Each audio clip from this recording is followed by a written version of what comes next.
We got tons of trailers from the Super Bowl, and I talked to the Animaniacs. But before we get into it, for my pals watching on YouTube, make sure you tap that subscribe button and turn on notifications so you don't miss any future videos. Yeah, I'm thinking it's the best geek news. Last night was the Super Bowl, and we got trailers galore, but can anyone tell me who actually won the game? You didn't even watch it! It's about time, but Warner Brothers are promoting The Flash again, releasing a new trailer last night at the Super Bowl and giving us our first official look at Michael Keaton as Batman in over 30 years. It's honestly insane how good Keaton still looks in the Batsuit, reminding everyone what we've already known since 1989. Who is the true Batman? Yeah,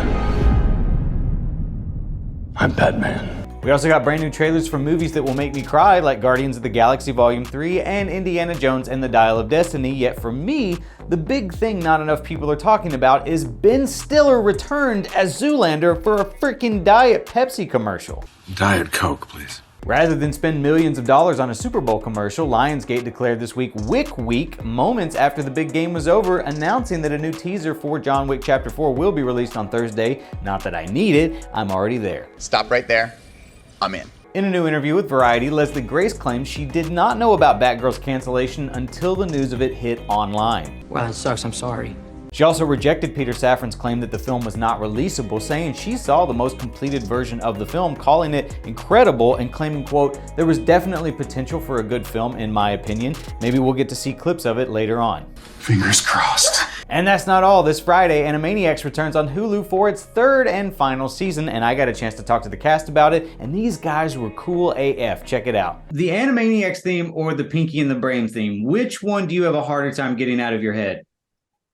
Oh, well, neither of them are allowed out of my head. And in fact, I think had I not had the privilege of having Pinky and Yakko in my cabeza for the last 30 odd years, I probably would have gone stark raving mad. So I don't want them to leave. I feel like they both rotate. Like for the last 30 years, they just rotate in and out of my brain as soon as I try to go to sleep. Good. Yeah, I have the added disadvantage of having the Pinky and the Brain themes in terms of getting it out of my head. The Pinky and the Brain theme song is actually programmed into. I have a Disclavier piano, and it has a disc of Warner Brothers music. Yeah, so cool. Every now and again, so it plays in many ways in my head, including live. Over the last 30 years, have either of you been able to get the Animaniacs theme song out of your head? No, and that's the point. You know, it's the best possible earworm, man. It's the best possible earworm of all time. Yeah, and you can't be sad when you sing the Animaniacs theme song, so that's a plus too. Thank you guys so much for stopping by and BSing with me for a little bit. Now, if you'll excuse me, I may or may not have a showing of Ant-Man Quantumania to catch tonight, so make sure you stop back tomorrow for my unfiltered thoughts on that movie. Until then, I bid you all adieu.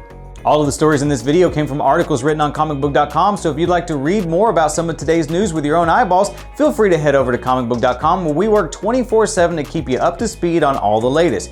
You can also follow us on Facebook, Twitter, Instagram, TikTok, all that good stuff, all of which are linked below.